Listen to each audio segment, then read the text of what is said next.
سڵاوەکی گەرمتان لێبێت من محتەبەر شێروانیم و ئەمە بەرنامەی کورد کەنێکشنە لە دەنجی ئەمریکا. ئۆژی من دەخیلێ شەمو هەزاران سڵاو ئیرۆ دی بەرنامە کورد کۆنەکشندا ئەمێ هەوڵ بدەن بزانن کە بالیۆزی عێراقی لە ئەمریکا و ژمارەکە شارەزای ئەمریکی لە واشنگتن چاوە ڕەوشە عێراقی و شەڕێ داعش لە هەرێمی شڕۆڤە دیکردن. هەروەها میوانی بەرنامە نوێنەری پارتی دموکراتی گەلان هەدەپە لە واشنگتن باسی بەرنامە و لیستی پارتەکەی بۆ بەشداری لە هەڵبژاردنەکانی پەرلەمانی تورکیا دەکات. بەڵام دەپێشدا پێشهاتی تر. سکرتێری گشتیە نەتەوێنی گرتی بانکیمۆن دەبێژە کریارێکی بلەس پێتیڤە ji بۆ ڕێگرتنێ لە کومکوژیەکێ لە کەمپێ یەرموکیە پەنابەرین فلستینی لە شامی پایتەختی سووریا کو ملیتانên دەولەتا ئیسلامی دەست bi serda girtiye. Birêz Bankîmûn daxwaza gihandina alîkariyên mirovî ji penaberên Filistînî rakir ku di kempê başûrê Şamê de asê mane wî got ew kamp bûye cehennem. Sekretêrê giştî netewên girtî got jî ew kamp dibe kampê mirinê. 18,000 kes niha barimtene di destê Daeş û militanên dî yên tundrê de. Lê kertê Xezeyê Filistînî jî xwe pêşanderan daxwaza parastin û reftarê hêja digel wan Filistîniyan kir. ڕێبەری باڵای دینی ئێران ئایەتوڵڵا عەلی خامنەیی داوا لە واشنگتن و نەتەوە یەکگرتووەکان دەکات سەزاکانی بەسەر ئێران داسەپێنراون بە زووترین کات هەڵگیرێن هەر کات ڕێکەوتنی یەکجاری لەسەر پرۆگرامی ناوکی ئێران هاتەدی. هەرچەندە وا پێدەچوو ئایەتوڵڵا خامنەیی گەشببینی سنوورداری نیشاندا کە ڕێکەوتنی یەکجاری بێتەدی لەسەر پرۆگرامی ناوکی تاران لە بڕی هەڵگرتنی سزا نێونەتەوەیەکان. گوتی ئەوەی تا ئێستا کراوە گەرنتی ڕێکەوتن ناکات بەڵام پشتگیری گفتوگۆکانە و ڕێکەوتنی کە ڕێز لە کەرامەتی ئێران بگرێت دەکات. ئەمریکا دبێژە پێشکەوتنێک باش بووە دی کۆمبوونا دیرۆکیا وەزیرێ دەرەوەی ئەمریکا جان کێری وەزیرێ دەرەوەی کوبی بۆرنۆ ڕۆدریگەزدا یەکەم کۆمبوونا ئاستی بلند یا ئەمریکا و کوبا di dehan salan da lê êvariya kombûla bilind da herêmê li Panama bû. Hûrkarî ji kombûnê eşkere nebûne. Lê her du mezne diplomat sozê didin ku karê pêk ve bidomînin ji bo çareserkirina kêşeyên dirêjdemên her du welatan. Serokê Emerîkî Barack Obama li Panamaya û karbidestên Koşkaspî dibêjin nedûre digel serokê Kubî Raul Castro Kombe. سپای عێراق ئامادەکاریەکانی تونتر کردوون بۆ ئەوەی هەرێمە سونیەکان لەژێر دەستی داعش بێنیتە دەرێ. ئەوەش دوا بە دوای شکستدانی ملیتانی گروپی دەوڵەتی ئیسلامیە لە تکریت. لە هەماندا بە پێی بڵاوکراوی کۆشکی سپی سێشەمەی داهاتوو سەرۆک ئۆباما میواندارەتی سەرۆکوەزیری عێراق هەیدەر عەبادی لە کۆشکی سپی دەکات کە دەڵێت ئەم سەردانە جەخت لەسەر هاوپەیمانەتی استراتیژیکی نێوان هەردوو وڵات دەکات و پابەندی توندی ئەمریکا بۆ هاوکاری سیاسی و سەربازی بۆ عێراق لە شەڕی هاوبەشیان بە دژی داعش دەکات. ئامادەکاری ji بۆ ڕزگارکردنا پارێزگەها ئەنبار دەست پێکردنا bi seredana Serokwezîr Heyder Ebadî li parêzgehê û piştî rizgarkirina Tikrîtê bo diyarkirina rastiya ku tevaya Iraqî pişikdarin li şerê dijî komela dewleta İslamî Daeş da. îro em bi anahiya Xwedê berev rojavayê Enbar diçin. Dêgel kurên Enbar û heştê şeعبî û hêzên çekdar û ewlehiya Iraqê. Heta ji bo cîhanê piştrast bikin ku tevahiya Iraqîyan berevaniya erdê xwe dikin ji hemî parêzgehan yên başûr, navend û bakur. Hikûmeta Ebadî piştaxwe bi hêzên eşîretan germ dike bi taybet şîayan lê li Enbar û tevaya deverên dîyên Sunniyan karî dike heta eşîretên deverê pişikdarî şerê derxistina Daeş bike. Berî destpêkirina kiryarê berfireh ji bo paqijkirina parêzgeha Enbar, amadekariyan ji bo şerê Daeş li Mosulê jî destpêkirine. Ji bo vî şerî pêtiviya Ebadî bi Kurdan heye. Kurdan jî amadebûna xwe diyar kiriye. Of course, we as a Peshmerga, we are ready. Bêguman em pêşmerge amade ne lê biryara pişikdariyê ji bo rêberên siyasî ye. Lê bêguman meçek divêt bê çekên giran û cebilxane bi sanahî nabe çiku Mosul bajarekî mezin e û gelek sivîl têde ne. Digel kiryarên çekdarî hikûmeta Iraqê hovatiya Daeş û tawanên wê nîşa cîhanê dide. Li parêzgeha Tikrîtê gorên bi komal têne vekolîn. Rizgarbûyên êzdiyên şingalê jî ku Daeş bi xwe ji mareka nexweş û kalan azadkirina, tawan û hovatiya vê komalê vedgêrin. Digel pêşketinên leşkerî mezna karbidestên Iraqê êgirtina xwe nîşan didin. و ئەمریکی وان ڕەخنەیان ڕەت دەبێژن شەڕێ داعش لە عێراقی لەژێر قومانداریە ئیرانەیە یانژی شەڕێ بۆ وەکالەتە. Thousands of ISIL fighters have been removed from the battlefield. بهزاران شروان داعشه جقادا شهر هاتن جبرن. کانین وان یلو تفگر به آویک خورد هات لاواس کرن. رهبرن وان هاتن کشتن. زیانه که مزین گهشت خطاوان یا آلیکاری او هاتن چوینه.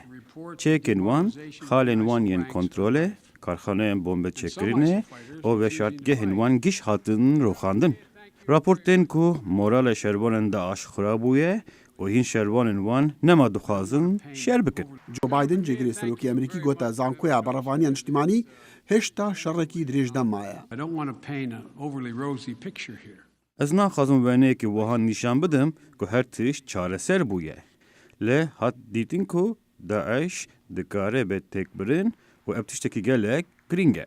لحفتي عبيتن سرك وزير العراقي حيدر عبادي دي سردانا واشنطن بكا ودي قال سروك باراك أوباما كون بهالبد شر داعش نافروكي سردانيا جيجري سروكي بريز بايدن باور دكتن شر داعش آلي كاريا ليك نزيق بونا شيعة سنة وكردين عراقي دكا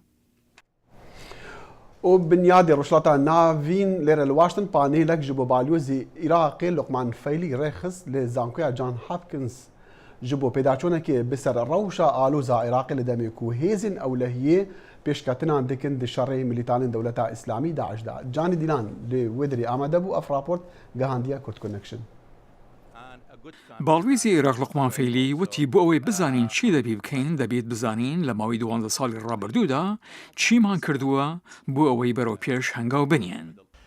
Obviously, talking about the future of Iraq is a very difficult topic for anybody. بە شێوەیەکی ئاشکرا قسەکردن سەبارەت بە عێراق بابەتێکی گەلێک سەخت بۆ هەر کەسێکە تەنانەت بۆ خۆشم بە تایبەتی لەبەرەوەکە چەندین هۆکار هەنا کە ڕێڕەوی وڵات کۆنتڕۆڵ دەکەن.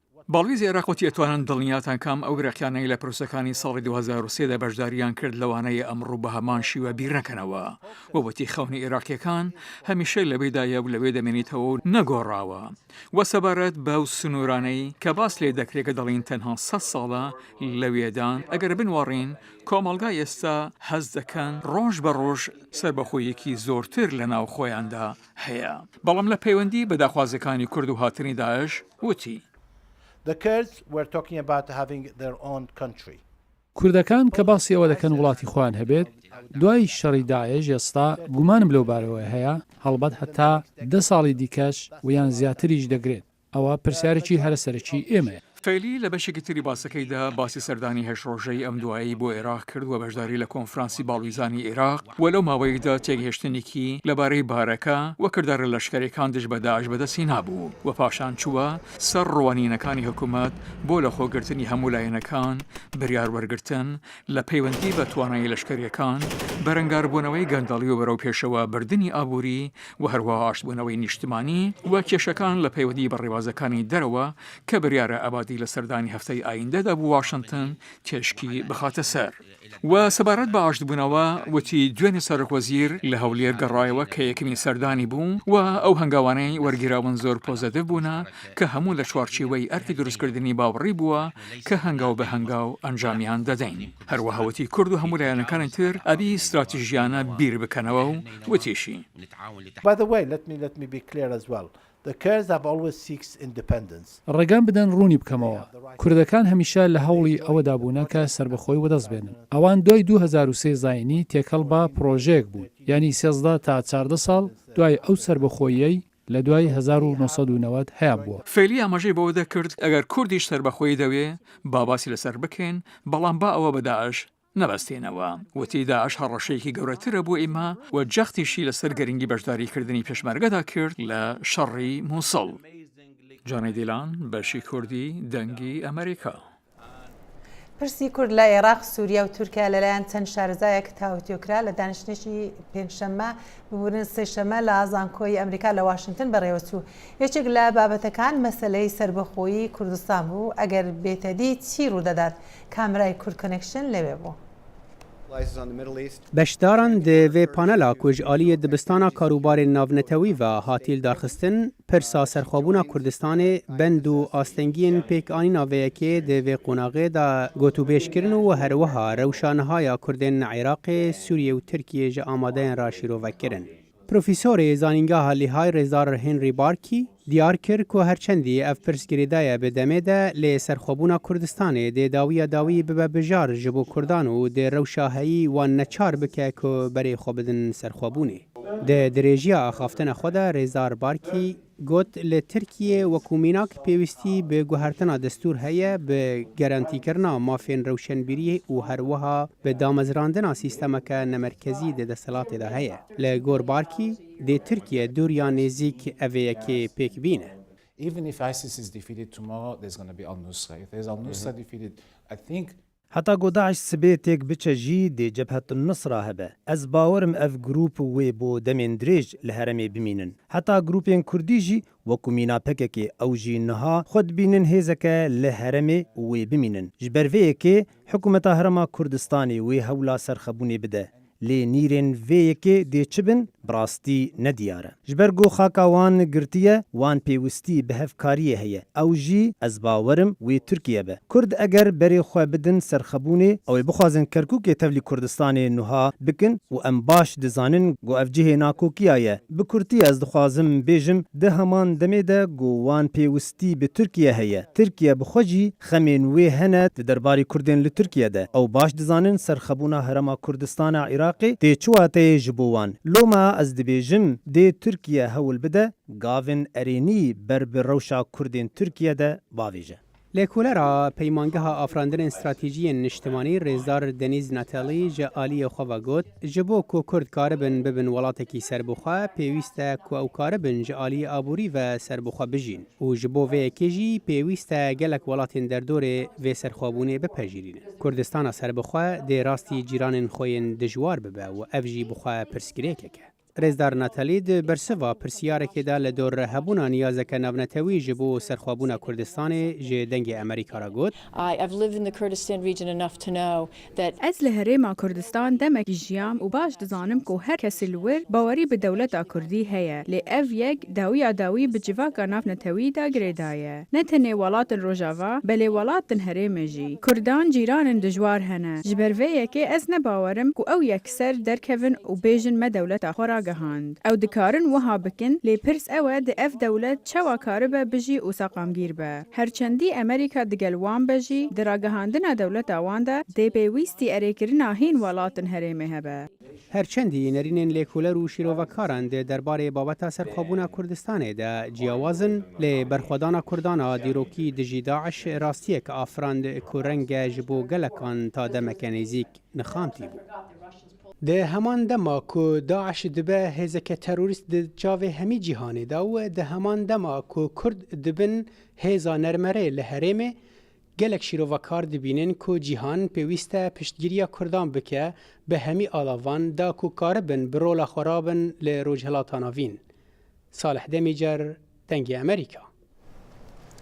دەخی لەو بابەتێکە ساڵح باسی کرد مەسلەی سربەخۆی کوردستانەوانە باشە ڕۆژی تێدا بوو بەڵام دیار بوو باسی کوردستانی ئێران نەکرا کە بەخۆ دەزانێگە بە ژمارەش بیتنەوەبی لە دوای کوردستانی تورکیا مەسلەی حەشامەت ئەوانەیە بینەرانیشمان لە کوردستانی ئێران هەنە لەوانەیە پرسیار بکەن ئەی بۆ ئێمە شتێدانی مخابن نها بحثی هەندێک و جێ شەر تێدانە بەهرا بتر تزانی لە ڕۆژئاوا لە باشوور شەڕی مەزن چێ دەبن لە باکوورژی دیسان کورد وەکی کێشیا کوردان گەلێکەوە ئەم هیویداری شەر لە ڕۆژهەڵاتە چێ نەبن و بەتایبەت لە هەرێمی کوردان ڕۆژهەڵاتە توجارە شەر چی نەبن بلانی ئەم پچکی گەلێک بەحسی وان نەکەین یعنی شتێکی باش تێدایە کە باسییان نەکرێتن چونکە بەحسی شەڕاتی کردن و تەقین و کوشتنانە هەر باسی ئاوەدانکردنەوە دەکەینەوە جار ڕوودا کۆبانی دەکەین پەیامنێر مەحموود باڵی ڕۆژنامەوانی ئازاد باسی هەوڵەکانی ئاوەدانکردنەوەی کۆبانی دەکات. دەستهەڵاتدار لە کوبانی کاری ji bo vegerandina jiyanê li bajar dikin. Ji bo vê mebestê jî Encûmenê bi rêveberê kantona Kubanî desteyek ji bo avadankirina bajar pêkînaya. Kantona Kobanî heyeta navavekirina Kobanî elan kir û têda muhendis û وكاسين هنا عند خدان خبرة وتجربة ما بيويس ماديك وعم في تشتي عم شيء بك زرار وزيانة كوجيشتي أوفاين ما خلكه ما بينا سدي بيست حطاني حيشتي هي تاخنا هنا سدي حيشتي تاخنا هنا دقي سدي بيست نبس مالن خلکی و ناواندن حکومتی بربزیانا شر و بمباران کرنی کتنه بلکو نخوشخانه و خوندنگه جی. جه 14 خوندنگه هان بتنی 2 یان 3 جوانا بکارتین. جه 5 نخوشخانه بتنی 1 مایا. ویرانی جی هن زورا آلیکاریا جهان پیتویا. جبو همین کسین که بخوازن آلیکاری به کانتون کوبانی را بکن چه بشه پرورده دا چه بشه تندرستی دا چه بشه نو آوا کردن آواهیان دا جبوی که آلیکاری که بکن کانتون کوبانی اف بانکاجی ام دشین همین کسین که خیر خواست که خوازن دستک بدن ترسا مزنا کار بدستان بلا بابونا نخوشیانه جبر طرمین کشتین داعش دناف کولانا دمایی.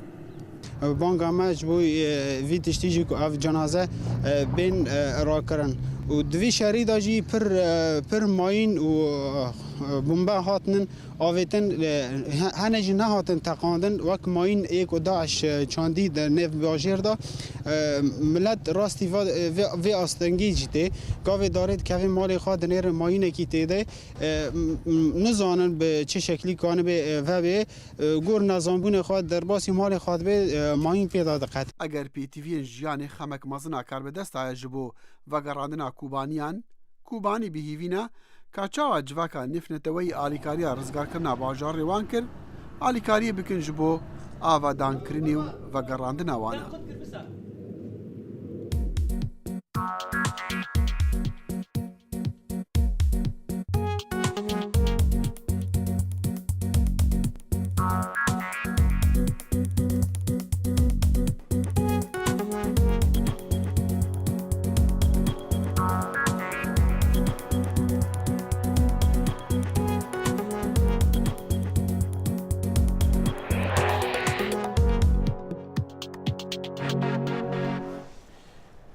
دوباره بخیر بینه بۆ کورد کنکشن سێشەممە کە دوا ڕۆژی بوو ژمارەشی زۆر لە پارتە سیاسیەکان لە تورکیا ناوی کاندیداکانیان ڕاگەاندن بۆ بەشداری لە هەڵبژاردنەکانی پەرلەمانی کە حوتی مانگی 6 ئەمساڵ بەڕێوە دەچن بەهۆی ئەوەی لە سەدادەی دیوار یا بەربەند یان بەنداو بڵین پارتی بچووکەکان دەرفەتی کەمیان دەبێتن کورسی پەرلەمانی ببنەوە.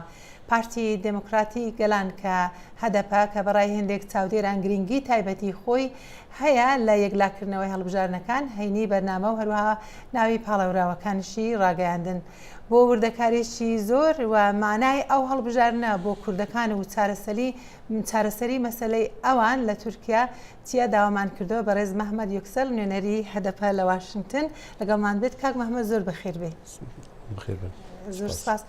کاک مەحمەد بەوە دەست پێ بکەین پێم خۆش بوو جەنابەت باسی ئەومان بۆ بکەی باسی کاندیداکانتان بکەن دیارە بەپێی راپۆرتانە بۆ شێوەیە کە ڕاگەیاندرا یعنی پڕڕەنگ و پڕدەنگ وەکو چاودێرێک ناوی هێنا کرد بۆمان باس بکەیت چێ تێدایە چێ تێدا نییە و ئامانستان چییە تەنانەت کەماتی ئاینیشی تێدانە تەنانەت بۆ یەکەم جارەکە ئەوانەی کە سێ چالاگوان یا دوو چالاگوانی تێدانە ئەوانەی ترانسسێکشوال و ترانسجندر و ئەوانەی تێدانایی هۆمۆسێکشوالشی تێدان بەرێ هەر تشتێن نەها وێ هەڵبژاردنێدا ئەم دەخوازن و بەنداوە سەدی 10 دەرباس ببن و ڕایەک باژارێک کووردا تو هەمیە بگرێت سەدی 10 نقطە دوویە و ئەو جی بەس ناکەش بۆکو ئەم سەدی 10 دەرباس ببن بۆکو پێویستە و ئەم هەمی ڕایە کووردا لە باژارێک کووردا بستێنن و دەرڤایەوێ پێویستی هەیە و ئەم بکاربن تورکیە بگۆهارنن ji بۆ ku em bikarbin serkeftî bibin alî siyasî da ji bo wê jî pêwîstiye ku em hemî rengên cuda cuda bilên gelhev bibin hêzek û ew rengên cuda cuda jî rengên Kurdayî û rengên ku ne Kurdayî kêm netewên cuda û ya jî ê ku ne Müslüman jî di navxeda bigirin ji bo wê jî vê hilbijartinê da em gelek li ser Aleviyan sekniyan û Aleviyan Kurd û Aleviyan Türk ji bo ku hem cih bigirin hem dengê xwe bilindtir bikin nav Tirkiyê da û hem jî di lîsteyê me da cih bigirin. دوێ عالیدا gelek hêzên rêxistinên Elewiya Piraniye wan li gel me daxwaniye xwe jî dan ew ê bi me re bixebitin û lîstê me da jî gelek ciyada jî ew serê lîsteyê da tên ku bikarbin werin hilbijartin.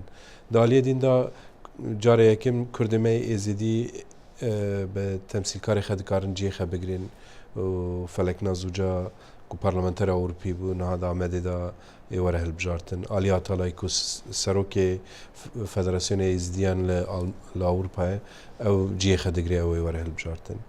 Wekî dîn carê yekim di dîroka Tirkiyeyê Parlamentoya Tirkiyeyê Ermeniyê xwe cih bigirin û sê berendamê Ermenî hene herêkêm di diyo wan werin hilbijartin de partiya me da. û wekî dîn ya herê balkêş ji bo ku eger em guhartin dixwazin di rojhilata navîn da em guhartin dixwazin Tirkiyeyê gerek pirsgirêka jin were ser ziman û were dîtin û nîviyê lîsteyê me 148 lîsta me jin in û dema eger em 6 parlamenter bigirên herêkêm em benda 6 parlamenterên û nîvê wan ê jin bibe ji bo ku me wer çêkiriye ku her çi qes werin hilbijartin nîvê wan ê jin bin û ev jî tê manayê ku di Parlamentoya Tirk da jî ê ku herê temsîlkara xortê jina partiya me be. Bi giştî 268 berendamê me jin hene divê hilbijartinê de. Ji bo pir rengî em tên û em ê guhartinekî mezin çê bikin divê hilbijartinê de. کاک محەممەد پار بەڕێز دەمیرتاش دەنگەشی بەرچاوی هێناوە لە ئەوەی کە خۆی کاندید کردبوو بۆ هەڵبژارنی سەرۆکاتی بەڕای جەنابەت ئایا ئێوە لەسەر ئەو ئەساسەیە وافکردەکەنەوە ئەو جاریش لەوانەیە لەو بەنداوە تێپەڕن ینی چۆنە بۆ ئێوە شانستان چەندەیە؟ نابەرێ هەر تشتێ سەد و نۆدێک و ئەوەی و ڕایەخە دابوون هەلبژارتنە سەر و کۆماریەدا سەلاتین دەمیرتاش ئەوێ دیسا ڕایەخە بمەدن و gelek derdorên nûyên ku ê rayexwe bimedin heye ji bo wê rîska bendawê gelek kêm e lê em gerek berçav bigirin ku ew hilbijartina çi qes mihîm e ji bo me ji bo AKP jî qes mihîm e û gelek gendalî û cuda rewşên hîle û xurda divê hilbijartinê de yê bibin ji bo wê jî gerek em xebatekî mezin bimeşînin ku her hîle û xurdewatî jî bibe em derbas bibin. باشە کاک محەممەد چۆن دەتوانن ینی داوەتان کرد کە مسۆگەر بکرێتن هەڵبژارنەشی شەفاف و ڕەوابیتن بۆ ئەوەی کە کێشە دروست نەبیتن بە تایبەتی لە هەندێک شوێن پێشبینی دەکرێتن ئەگەر مەسەلەن هەدەپە بباتەوە دەنگ لە ئەکەپە کەم دەبێتەوە ینی ئایا چاودێری نێونەتەوەی هەیەی چۆن هەڵبژارنەشی ڕەوا و بەرێ هەر تشتی چاودێری ناونەتەوی نەدە بەر هەر تشتی گەرەک ئەم خودی سندوقا دەرکەون و ئەم jî wekê partiyê em gelek karekê em dimeşînin ku em bikarbin her sandûqekê hinek çavderên me hebin û li ser sandûqa bisekin û hemûyî bi merkezekê de were kontrol kirin ku çi qes ray me girtine ji bo ku pir hileyên ku tên kirîn dema ku ev agahiye sandûqê diçin merkezê duê navberê da tên kirin û em pêwîstiya em li ser disekinin ku ew hîleyek tê kirin û burada biseknandî bidin ji bo wê jî bi 10,000 endamên partiyê me hene ku ser wê bixebitin divê hilbijartinê de. بۆ خۆتان دەزانە ئەکە پارتیش دەیەوێت دەنجی پێویست بێنیتەوە کە بتوانیتن زاگونیە دەستوری وڵاتیش بگۆڕدیتن. ئەگەر هاتوو ئێوە گەیشتن ئەو بەنداوەی لە سەد ئەو پارتە نەیتوانێت دەنجی پێویستی هەبێتین ئایا هیچ ئیمکانی هەیە ئێوە پێکەوە یەک هاوپەیمانەتی پێک بێنن بۆی کە بە پێی داخوازەکانی ئێوە ئەوان ینی لە شوێنێک بگەنە یەکتر گۆڕانکاری بکەن لە دەستوری تورکیا کە پێویستە بۆ تایبەتی بۆ چارەسەری کێشەی کورد. ئەو پرسکرێکێکی دوو هەلبژارتنە لێ بەرێ هەر تشتێ یانها ئەگەر AKP di hilbijartina de gelek xurt derkeve û em jî bendawa sedî deh derbas nebin rîskekê mezin heye ku AKP kesekî guhtar neke û ew şerê ku dijî Kurdan meşandîn dîsa nû ve dest pê bike ji bo ku AKP Erdogan îtifaqa xwe û leşkeriyê ve nû kir û ev îtifaqayê ê dijî Kurda were xebitandin ji bo wê jî pêwîstiya me heye ku em berê her tiştê bendaw derbas bikin û AKP biseknandî bidin. باش یەک پرسیاری کۆتاییم هەیە چونکی نزیکەی دوو دەقەمان ماوە ئەگەر هاتوو لەو بەنداوە دەرباز بوون و ژمارەی زۆری کورسیان هێنا بەهێزبوونی هەدەپە لە چ تاسیر و کاریگەری بەسەر بەشەکانی دیکەی کوردستان دەبێتن یعنی بەری هەر تشتێ ئەو گۆ هێزبووینە هەدەپێ لە باکووری کوردستانی ناو سیستەما تورکیەدا ئەو تێ مانایەک و تێکیلی و دانوستاندنێک و بە باشوورە تێنکردن گەرەک هین بڕاستی هین بە دەنگەیەکی هین حساس وەرنکردن ئەمڕۆ ڕاستە هەنێک تێکیلی هەنە باش دمەشن لێ خەتەری وێژی گەلەکن ji بۆ ku ئەمیرۆژی dibînin hîn hikûmeta Erdogan tehamûl nekiriye ku başûr bi serê xwe hikûm dike û îdare dike ew jî gotin ji bo rojava digotin em naxwazin tiştekî wek başûr li rojava ava bibe hezbekê Kurdî ku temsîlatê xwe xurt parlamenta ê rê nêzkatî wer bigire û prosesa aştî jî ê baştir biçe ku eger prosesa aştî li Bakur ser bikeve ew tê manayê ku tekiliyên Tirkiye bi başûr ra jî û bi rojava ra jî gerek werin guhartin. 45 سانێمان مە ئایا پرۆسەی ئاشتی دەبێتە بابەتێک لەو هەڵمەتی هەڵبژارنەکان یان نا؟ Niha bê êsta da ji bo ku hilbijartinin em bendawan nene ku hikûmethinek gava bavêje lê du hilbijartina gora rewşa ku serkeftina me gavê werin avêtin. کاک محەممەد داواتتان لێ دەکەین کە لە ماوەی تا هەڵبژارنەکان جار بەجار میوانی بەرنامەی کورد کۆنێکشن بن و هەڵبەتە لایەنەکانی دیکەش بە ئەک پارتیەوە بۆ بینەرانی کورد کۆنێکشن باز دەکەین و سپاسی جەنابەت دەکەم نوێنەری هەدەپە بەڕێز محەممەد یەکسەر لە واشنگتن بۆ بەشداری لە بەرنامەی کورد کۆنێکشن سپاسیەوە دەکەم. و هەروەها سپاسان دەکەین دەگەڵماندان یونان داوای زیاتر لە 300 میلیارد دلار قەرەبووی سەردەمی دووهەم شەڕی جیهانی لە ئەڵمانیا دەکات سێشەمە کاربەدەستانی یونان کوتیان بەڵگەیان بۆ ئەم داوایە دەستکەوتون دەدەست لەشکری ئەمریکادایە ئەم ناکۆچیە گرژی نێوان هەردوو وڵات قوڵتر دەکاتەوە و ئەوەش لە کاتێکدایە کە یونان هەوڵی پتەوترکردنی پەیوەندەکانی لەگەڵ رووسیا داوە. Lê gundê Dîstomo li navenda Yunanistanê dagîrkerên nazî pitir ji 200 kesan li meha şeşxizîrana sala 1944 kuştin li demekî ew di şerî de şikestî bûn. Serbaz mal bi mal digeriyan û medenî dikuştin bo toleya herîşeka partîzana li ser wan. Dayîk, dapîr û bapîrên Anglo-Kastritas li wî demî hatibûn kuştin. Diviya ew qerebuwa me bikin. Tu dizanî boçî danîfşên Almanyên bên bizanin eger tu karekî şaş bikî bihabû heye. Bi dehan hezar Yunanî di şerran de hatin kuştin û bi hezaran jî ji ber kêm xwariniyê piştî şerrî mirin. Almanya qerebuya tawanên naziyan dana çend welatan. Yunanistan êk ji wan bû li sala 1960 lê karbidestên Yunanistanê dibêjin hêşta Alman deyndalên wan in. Σύμφωνα με τους δικούς μας τους υπολογισμούς, Li gor hejmarên me bi xwe deynên Almanyên girêdayî bi qerebûkirinê ve 302 milyar dolar in. Karbidestên Alman dibêjin ev daxwaza Yunanistanê çend rojaya berî demê ku Yunanistan qerzê li ser xweyê nêfneteweyî bide. Yunanistanê cudahî digel Almanya hene sebaret pêngavên birîna xerciya Berlîn li ser welatên Balkan danayîn weka şert û mercên Êketiya Ewropîyê li hember qeyîmkirina aboriyê wan û rêgirtinê li rûxana sîstemê aboriyê wan. Lê Yunanistan dibêje ew dê bazirganiyê digel Rûsya bike. Tevî dorgirtina Êketiya Ewropî li ser Mosko. Daxwaza qerebûkirina ziyanên şerê duwê cîhanê hewleka Yunanistanê ji bo sistkirina rênimayiyên gelek tundên bihîstirîn welatê Ewropî Almanya ye.